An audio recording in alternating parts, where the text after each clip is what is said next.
padre. Per tutta la vita ho risposto a ogni chiamata. All'onore, al dovere, alla guerra.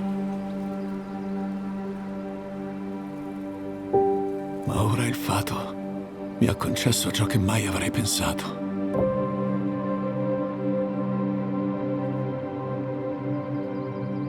Una figlia. Una vita mai sfiorata dalla tempesta. Concedimi la forza dei padri di tutti,